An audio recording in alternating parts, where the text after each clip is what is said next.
Bienvenue, c'est Samy refait l'actu. Aujourd'hui, on va parler de plusieurs sujets.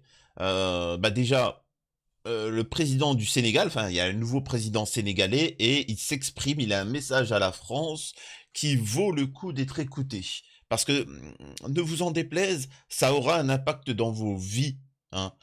C'est comme l'indépendance du Mali. Depuis que le Mali a obtenu son indépendance, qu'elle a éloigné ce groupe radical, c'est-à-dire l'armée française, de ses terres, ben en fait ils peuvent négocier un peu mieux la vente de leur uranium, etc. Et c'est pour ça d'ailleurs qu'on est en train de péter la misère nous en France. Ouais, c'est encore un autre sujet. Donc on va voir un petit peu ce que dit ce président sénégalais, si c'est intéressant ou pas. Le gros du sujet, c'est concernant le costard d'Emmanuel Macron. Pour ceux qui ne le savent pas, il est parti en visite au Brésil voir son ami. euh, et le mec, tu vois, alors qu'il a pas pris une valise pour ses costards, tu vois. Tu vois, il a pas pris pour ses vestes, ses costards. Pour deux, juste deux. En fait, à chaque costard qu'il avait, c'est pas une. Là, il y en a, ils vont dire, ah, il est sacrément drôle, Samir. Les gars, il a pris un de ses costards, tu vois, une veste, et ils ont pris, avec notre argent, hein, l'argent du peuple, et ils l'ont mis dans des places, tu vois, dans l'avion. Hop, tu vois, et ils ont mis la ceinture comme ça. Oh là là, oh là là. Et après, bon bref, après je vous ferai mon analyse là-dessus, sur la corruption, sur tous ces détails, et ainsi de suite, etc. Au moment où on demande aux Français de se priver. Donc voilà, on va parler de tout ça. Mais avant ça, bien évidemment, je vous demande de vous abonner, vérifier que vous êtes bel et bien abonné, partagez, likez. J'ai vu que vous êtes des dingos, hein. Vous avez été, on est bientôt presque 2000 sur la chaîne secondaire. Donc objectif 10 000, c'est juste de la folie. Merci infiniment.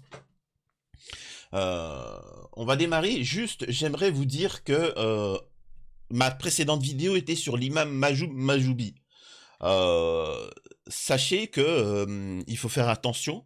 Il y a des rumeurs qui disent, dont tous les jeunes en parlent, de ne jamais dire devant un miroir ou devant un écran 3 fois Imam Majoubi. Parce que ça, il pourrait vous arriver des choses. Alors je sais pas si c'est vrai ou si c'est faux, mais ne surtout pas dire Imam Majoubi, Imam Majoubi, Imam Majoubi. Tu vois. J'ai dit 3 fois Imam Majoubi. Non, mais allez, c'est peut-être des rumeurs. Allez, bon, allez, on passe à autre chose. S'il vous plaît, on rentre dans l'actualité. Je vais commencer avec Emmanuel Macron. Euh, c'est plus intéressant. Voyage de Macron au Brésil. Un siège en classe affaires réservé au costume du président. Je sais, j'ai même pas encore commencé l'article que je vais donner mon point de vue. Son costume, son costume, hein, pour la France a plus de valeur que vous. Un IRM, pas les moyens comment on appelle ça, de financer les hôpitaux, etc. C'est pas grave. La priorité, c'est que le costard d'Emmanuel Macron ne soit pas froissé. Et donc, c'est normal qu'on prenne des avions spéciaux pour mettre sa garde-robe sur les sièges. Oh là là, oh, je me retire. Le quotidien Libération a estimé à plus de 4 000 € le coût du transport de juste 2 costumes. Ah là là. Quand je vous explique que vous ne pouvez pas discuter ni débattre avec ces gens-là, ils sont totalement dans un autre monde. Tu ne peux pas. Et pour qu'on ne regarde pas ça, on est obligé d'utiliser, tu vois, comment vous dire ça? On est obligé, pour vous faire accepter ça, de vous faire détourner le regard et donc d'appeler quoi? SOS musulman. C'est tout. C'est juste ça le délire, tu vois. Euh, Un siège à plus de 3 000 € pour 2 costumes. Oui, vous avez bien lu. Comme le révèlent nos confrères de Libération, lors du déplacement présidentiel au Brésil, un membre de l'intendance de l'Élysée a réservé un siège d'avion en classe affaires, uniquement pour disposer de 2 housses contenant les costumes d'Emmanuel Macron. Samedi dernier, à bord d'un vol Air France Paris-Rio, et au vu de la visite du chef de l'État en Guyane et au Brésil, du 25 au 29 mars, 2 sièges avaient donc été réservés. Un pour le membre de l'intendance, l'autre pour 2 housses de costume, soigneusement déposées et dûment attachées. Tac, tac, tac. Voilà. Comment on appelle ça? L'hôtesse de l'air, elle était là. Bonjour, monsieur. Euh, vous voulez un café? Hein? Vous voulez un truc? Un petit déjeuner? Ah, c'est bizarre, il répond pas. Ah, vraiment, je sais pas comment vous faire comprendre à vous, les gens de gauche, les gens de droite, ceux qui ne votent pas, les écolos. J'ai énormément aussi eu de... Vous savez mon point de vue concernant l'écologie. Je suis pas en train de dire qu'il faut polluer, qu'il faut jeter le plastique par terre. Je suis en train d'expliquer que tout ton mouvement écolo est là pour dominer le peuple. C'est-à-dire qu'on va empêcher le peuple de manger sainement. On va leur faire manger des insectes. On va l'empêcher de pouvoir se déplacer pour la nature, la pollution, blablabla, blablabla, et oh. Et toi, tu vas aller faire chier les gens qui roulent en voiture. Tout ce système-là est là pour vous dominer. C'est tout, il n'y a pas d'autre machin. C'est tout. Et ça, c'en est une preuve que eux, Palek, comprend, c'est un peu à la One Piece. Vous savez, les dragons célestes dans One Piece, pour ceux qui connaissent, c'est la même chose. Les gars, dans le nouveau monde, leurs vêtements, son t-shirt aura plus de droits civiques que vous. Et c'est ça que j'essaie de dénoncer. C'est pour ça que je vous dis arrêtez de vous chamailler avec vos conneries, machin, etc. Il y a quelque chose de bien plus grave qui va arriver.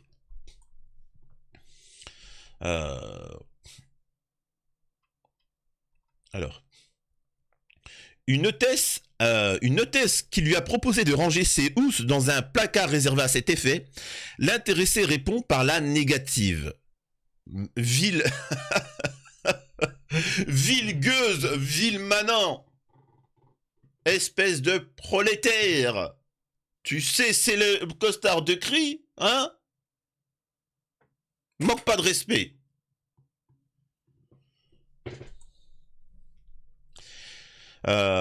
Les costumes resteront donc sur le siège durant 11h30 de vol. Une procédure habituelle. Après, ils se sont défendus. Ils se sont défendus. Non mais les gars, pourquoi vous êtes choqués? Mais ça fait longtemps qu'on fait comme ça. Ah d'accord. Ah bah c'est censé nous calmer ou c'est nous énerver encore plus? On est d'accord qu'en ce moment la France est catastrophique économiquement.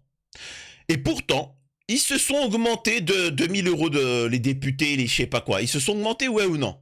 Les députés, les sénateurs, les machins, ils se sont augmentés, oui ou non? Oui. Et là, ils sont en train de parler du chômage, de l'enlever.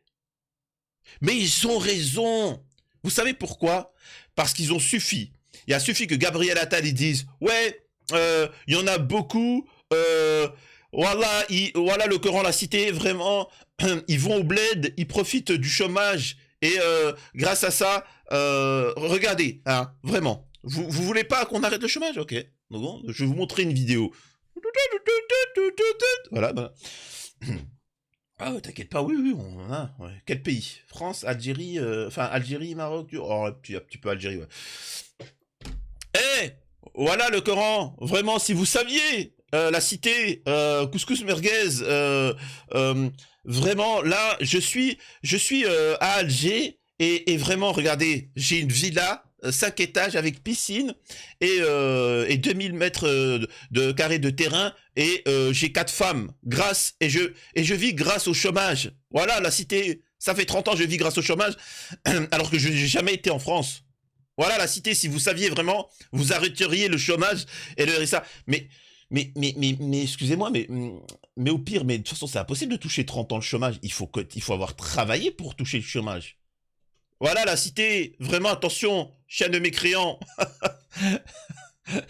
Non mais, je sais pas, je dis juste que c'est un peu étrange. Et pourquoi vous le diriez si vous risquez de tout perdre là en disant ça? Et puis comment vous faites pour 1000 balles par mois? Enfin, c'est pas grave, ça passe. Ça passe. Qu'est-ce que vous voulez que je vous dise? Alors, une procédure habituelle. Vous n'avez pas fini d'entendre parler de Majoub Majoubi? Ouais. Oh les gars, Vous avez pas entendu un truc? J'ai cru entendre je vous jure que j'ai cru entendre un truc, je sais pas ce que c'est. Hein. Bref, on continue. Selon les informations obtenues par Libération, il s'agit d'une procédure habituelle. Quand on voyage avec les affaires du président, on prend un siège supplémentaire, indique une source élyséenne au quotidien. Eh ben, dis donc. Libération a fait les calculs. Air France offre une ristourne de 25% sur ce siège supplémentaire. Le prix moyen d'un extra d'un siège supplémentaire constaté au mois de mars sur le site Air France est de 3 350 € pour un Paris-Rio en classe affaires. Il est de 912 € pour un voyage en économie, classe dans laquelle s'est effectué selon les mêmes sources de trajet retour Rio-Paris. Au total, le coût du transport des 2 costumes présidentiels est donc estimé à plus de 4 000 €. Et 2,3 tonnes de CO2 émises. Et là, j'aimerais vous demander, les écolos-bobos, de nous faire chier à propos des voitures, hein, des autoroutes, des voitures, des trucs comme ça. Je ne vous dénigre pas votre combat. Je ne dénigre pas votre combat parce que un écolo-bobo, hormis ceux qui ont adhéré aux radicaux, c'est-à-dire qu'ils travaillent pour le système pour appliquer le libéralisme et la domination du monde. C'est comme cette légende de dire que 7 milliards d'êtres humains sur Terre, c'est trop. Même 100 milliards, c'est... T'inquiète pas, il y a de l'espace. Hein. Vraiment, je te le dis. Hein. Mais vous voyez bien que là, en un avion, un aller-retour comme ça en jet, un Français de base, il ne polluera pas autant avec sa voiture, de toute sa vie. Donc pourquoi vous nous faites chier à nous? Je vous demande. Pourquoi ces 2 costumes n'ont-ils pas voyagé comme Emmanuel Macron à bord de l'avion présidentiel? Le mystère reste entier. Putain, on a quand même un président, le mec, tu vois, il était tranquille, il était en voyage d'affaires avec Lula, et ensuite... il a dit, oh, mais j'ai pas mon costume, Non, il a fait un caprice et puis ils l'ont fait venir, mais c'est dingue ça, franchement. C'est... Qu'est-ce que vous voulez que je vous dise? Voilà. C'est pour ça que je vous dis, arrêtez de... Et ça, c'est pareil partout. Hein. Y a de la corruption dans ce système étatique et ils vous manipulent tous. Vous n'avez pas fini d'entendre parler de Majoub Majoubi. Ah non, alors là, je suis pas fou, j'ai entendu un truc. Je vous jure, j'ai entendu un truc. Oh, il se passe des trucs bizarres en ce moment. Depuis que j'ai parlé de Majoub Majoubi, je vous jure que... Je sais pas, c'est bizarre.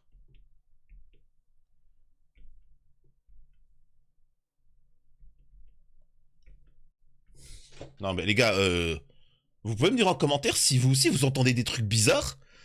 Bref. Alors, il y a, alors je sais pas c'est qui, Marc Guyon.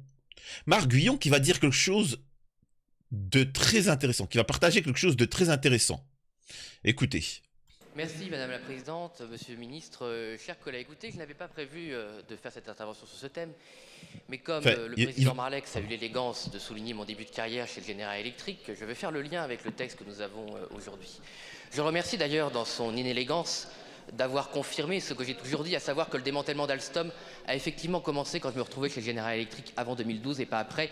Tous ceux qui ont essayé de me faire passer pour un fou depuis des années. En résumé, pour ceux qui ne savent pas, de l'étranger, c'est une très grosse société, Alstom, française. Et en fait, comment ça fonctionne? C'est-à-dire que tu as des gens... Les gens ont du mal à comprendre que président de la République, toutes ces choses-là, c'est passager. C'est-à-dire que il en a que pour 5 ans, quelques années, pareil pour député. Et donc, comprenez que quand des gens viennent et lui disent après que tu sois président, on te donne un poste bien conséquent dans notre société, très grosse société. Bah lui, il est content. Lui, il sait qu'il va passer ses 60 dernières années de sa vie comme un roi, comme un pacha. Mieux que s'il était président. C'est ça qu'il faut comprendre.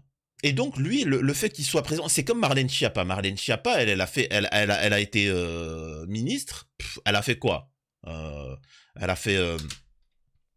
Elle a fait des photos sur OnlyFans, enfin, je sais plus quoi là, comment ça s'appelle, enfin, bon, Playboy, etc., machin, ainsi de suite. En soi, c'est-à-dire qu'ils pensent plus à leur retraite, c'est pour passer chez Hanouna, machin, etc., et vendre des livres ou des choses comme ça. Mais leur but n'est pas de résoudre des problèmes en France. Et de toute façon, encore une fois, ça fait 40 ans, les mecs, ils font que de détruire le social français, que de taxer plus. En fait, en France, on taxe de plus en plus, et on a de moins en moins de social.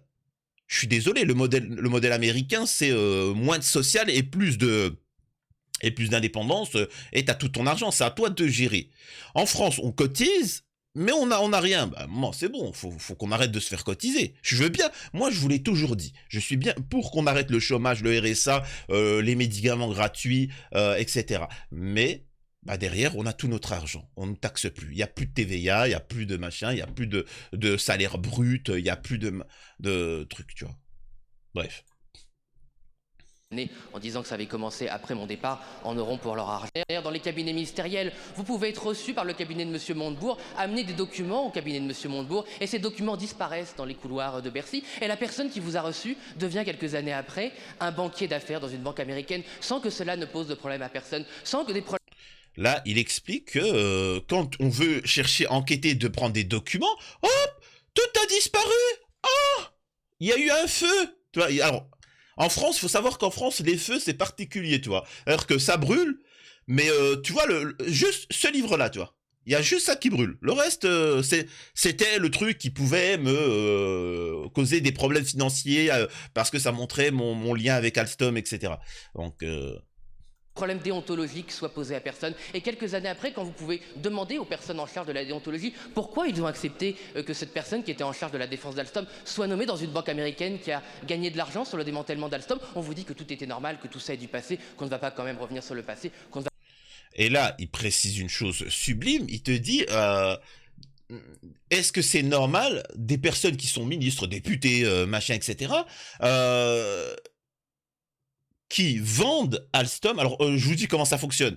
Par exemple, alors je sais qu'à l'étranger, vous allez dire que c'est de l'humour, que c'est de la fake news, etc. Mais les Français, pour nous, c'est normal. C'est-à-dire qu'imaginez, l'État, avec notre argent donc, l'État fabrique des autoroutes. Ça appartient au peuple, au pays. Tu vois, il fabrique des autoroutes. Donc voilà, il n'y a pas de souci. Il y a ce qu'on appelle un petit peu des péages pour rembourser, etc., la création, machin. Donc ça, c'est bon. D'ailleurs, ça a déjà été remboursé, c'est bon, c'est construit, quoi. Enfin bref. Imaginez que d'un seul coup, tu as un président, un ministre, il vient et dit « Ah, on va vendre les autoroutes françaises à une société. » Tu vois, ok, ben moi je propose 50 000 euros. 50 000 euros, ok, c'est acheté. Ensuite, tu vois, le mec devient vice-président de cette société après son mandat. Ça ne choque personne, tu vois. Ça ne choque personne. C'est... Qu'est-ce que vous voulez que je vous dise? Qu'est-ce que vous voulez que je vous dise?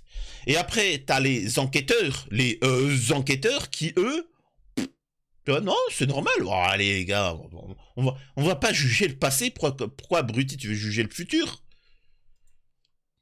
On ne va quand même pas laver le linge sale de la France devant les Français. Eh bien moi je laverai toujours le linge sale de la France et des élites françaises devant les Français car ils méritent la vérité. Et peut-être qu'un jour nous aurons la vérité d'Alstom. Peut-être qu'un jour le parquet national financier pourra établir si oui ou non M. Macron a été un agent des États-Unis pour vendre Alstom, a été un agent pour liquider Technip et l'affaire. Peut-être qu'on le saura, peut-être qu'on le saura. Je sais aussi les pires moyens des ingérences américaines, puisqu'on m'a lancé ce sujet, je ne vais pas m'arrêter, chers collègues. Je sais aussi que vous pouvez rentrer chez vous un soir et que votre appartement a été visité par des forces mystérieuses. Je sais que vous pouvez rentrer chez vous une deuxième fois un soir et que votre appartement a encore été visité par des forces mystérieuses. Tiens, mais c'est quoi cette histoire de forces mystérieuses qui visitent les appartements comme ça, hein? Qui censurent, qui suppriment des propos, des chaînes, des menaces, des appels, des travaux, que ce soit un député, un ministre. C'est qui ces forces mystérieuses? Est-ce que c'est la petite fille qui portait une abaya? C'est-à-dire une robe? Je vous pose une question. Croyable. mystérieuse, que vos documents ont disparu, que vos ordinateurs ont disparu, mais que votre argent est resté là, que tout ce qui a de la valeur de votre argent est resté là. Et quand vous allez voir la police, on vous dit mais c'est sans doute des gitans qui sont passés dans votre appartement. Bien sûr, les gitans qui ont fait un feu de joie avec les documents que vous pouviez avoir. Je sais aussi qu'est-ce que ça peut faire, et mon collègue Thomas Ménager est là derrière moi, c'est lui qui m'a récupéré, qu'un soir, non mais ça peut vous intéresser peut-être, car c'est la vérité, chers collègues, qu'un soir, vous quittez le travail à 22 h un samedi soir, et puis vous êtes pris dans une rue sombre, vous êtes agressé au couteau, vous êtes mis à terre, quelqu'un qui parle anglais vous enfonce sa lame dans la paupière en vous disant que si vous allez voir la police, il va vous tuer. Et voilà, ça vous fait rire? Ça vous fait rire? C'est ce qui... Mais c'est une dinguerie, hein. Là, il est en train de révéler des dingueries, etc. Et c'est comme ça, hein. Oh les gars, faut pas croire que ça rigole. C'est comme par exemple... Pour parler, ceux qui regardent Hanouna, les gars, il a perdu 3 millions avec Louis Boyard. Vous croyez qu'il va pas s'occuper de Louis Boyard un jour ou l'autre? Vous êtes des fous. Oh les gars, faut pas rigoler, hein. C'est particulier, hein. Attention. Ne dénonce pas qui veut, hein. Nous avons une mafia à la tête de l'État. Nous avons une mafia. Si tu parles, tu vas finir dans la Seine, une dalle de... Enfin bref, qu'est-ce que vous voulez que je vous dise? Qui m'est arrivé. Et tout ça, c'est peu ce qui peut arriver à d'autres lanceurs d'alerte qui ont eu beaucoup plus de courage que moi, qui ont fait des choses bien plus graves que moi. Ce qui est arrivé à notre compatriote Frédéric Pierucci, dans votre indifférence la plus totale, retenu en otage dans une prison, dans un quartier antiterroriste par les Américains. Il n'y a pas un seul ici qui a été élu en 2014, en 2015, qui a levé le petit doigt pour M. Pierucci, pas un seul d'entre vous. Vous n'en avez rien à voir. Je parle des macronistes. Vous n'en aviez rien à faire. Et vous n'en avez d'ailleurs toujours rien à faire. Et comprenez que les radicaux, là vous avez son cas là, que les fichiers S, les machins, les choses comme ça, les gars, ça n'a rien à voir avec ce que vous pensez. Il y a autant de gens d'extrême droite que de pseudo-islamistes. T'as des écolos, t'as des gauchistes. En fait, tu te rends compte que les fichiers machin, c'est que des gens en fait qui sont anti-système. Mais sinon, le reste, je suis désolé de vous dire ça. Comprenez qu'on essaie de lutter contre les fichiers S. On est d'accord, oui ou non? Oui ou non? En France. Pourtant, ils n'ont rien fait, c'est juste des suppositions. C'est juste une surveillance, on les surveille. On ne peut pas condamner, ni en vouloir, ni combattre des gens qu'on surveille parce qu'on n'a aucun élément. Ça n'a pas de sens. Ben, moi, je comprends pas pourquoi ceux qui ont été en Syrie et qui ont fait des dingueries, on les accueille, on les met bien. Je comprends pas quelqu'un qui est réellement radical et qui a fait des dingueries en Syrie, machin, tout ça. On le fait rien. Et quelqu'un qu'on soupçonnerait d'être dangereux, on veut ouvrir. Enfin, les gars, vraiment, ça commence à chauffer, tu vois. Vous n'avez pas fini d'entendre parler de Majoub Majoubi. Non, mais là, ça commence à me faire peur. J'entends des choses, mais vraiment.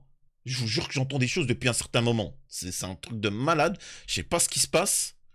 Mais ça commence à me faire peur. Je vous jure que j'entends des trucs bizarres dans la pièce. Je sais pas ce que c'est. J'hésite à appeler la police, mais bon. Bref. Des années après, vous n'en avez rien à faire. Vous n'en avez rien à faire que Julien Assange, qui a alerté la presse occidentale, soit retenu dans des conditions inhumaines, des conditions qu'on accepterait pour personne d'autre, mais vous les acceptez pour les États-Unis, car vous n'avez aucun principe. Vous passez votre temps à parler des ingérences étrangères, vous vous fichez bien du pouvoir du Qatar, vous vous fichez bien du pouvoir de l'Arabie Saoudite. Oui, bien sûr, la Russie est un régime autoritaire, mais qu'est-ce que le régime saoudien? Un régime qui condamne à mort en crucifiant les gens et leur coupant la tête. Vous trouvez ça formidable? Vous trouvez que ça mérite de faire un selfie avec le prince dirigeant de l'Arabie Saoudite? C'est ça vos principes? Vous n'en avez aucun.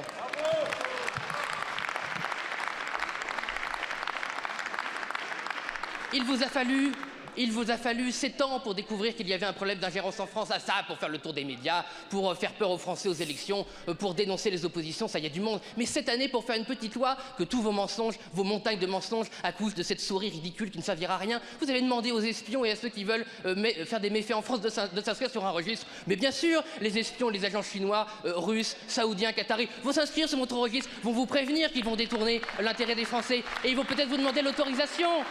Voilà, bon, vraiment exceptionnel.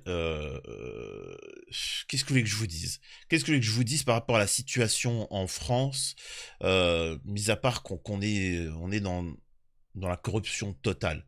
Vous savez quoi? Écoutons le président sénégalais. peut-être, alors je vais vraiment faire un résumé, j'en reparlerai peut-être sur la chaîne secondaire. Il est temps pour la France de lever leurs genoux de notre cou et de mettre fin à cette oppression injuste. Des siècles de misère et la traite des êtres humains. Colonisation et néocolonisation a causé de souffrances incommensurables. Il est temps de mettre fin à ce cycle d'oppression. Il est temps pour que la France nous laisse tranquilles. Il est temps pour la France de faire la queue à ses voisins européens et apprendre une précieuse leçon d'indépendance. L'Allemagne est la première puissance économique en Europe, dépassant largement la France, qui est classée comme le 3e ou 4e puissance économique mondiale. L'Allemagne n'exploite aucun pays, aucune colonie. Il faut savoir que dans certains pays, alors c'est compliqué, c'est la France-Afrique, etc. Blablabla. Je vais vous passer ce passage, je vous en ferai peut-être une vidéo sur la chaîne secondaire. Comprenez que la France, ce qu'on appelle la France, c'est-à-dire l'État, crée des problèmes en Afrique. Vraiment. Au nom de la France. Et ça de tout temps. Elle crée des problèmes en Russie. Mais au-delà de ça, comme vous avez pu le constater sur le sujet précédent, les gars, comment ils exploitent les Africains, le monde entier, etc., ils font la même chose avec le peuple français. La première victime de ce système autoritaire en France, c'est le peuple français. On est tout aussi victimes. Et donc, il ne faut pas... alors, les gens ne sont pas idiots. Hein. Comme Poutine l'a dit, on n'a aucun problème avec les Français, etc. On a un problème avec leurs élites. Et c'est juste ça le délire. Donc, vous inquiétez pas, les Français ne sont pas idiots, ils savent très bien que on est oppressé de la même manière. Donc, j'ai envie de vous dire, voilà. En tout cas, prenez soin de vous. C'est Samir, refait l'actu. Pensez à vous abonner, on se retrouve une prochaine fois. Bye.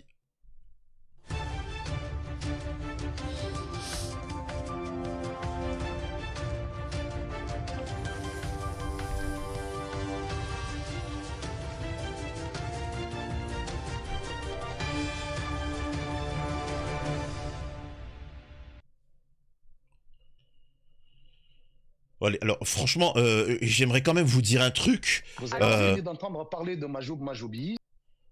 Alors vraiment, il se passe des trucs vraiment bizarres dans la pièce. Je vous demanderai, si je ne fais plus de vidéos, de vous inquiéter et d'appeler les forces de l'ordre parce que je commence à avoir peur. Il y a des bruits bizarres. Je sais pas, il se passe des trucs bizarres. Tu vois, je sais pas. J'ai crainte. Est-ce que c'est en rapport avec ce que j'ai dit? J'ai dit 3 fois Imam Majoubi devant le miroir. Peut-être c'est ça qui a fait que j'ai peur. Je commence à avoir peur, les gars. Il se passe des trucs bizarres.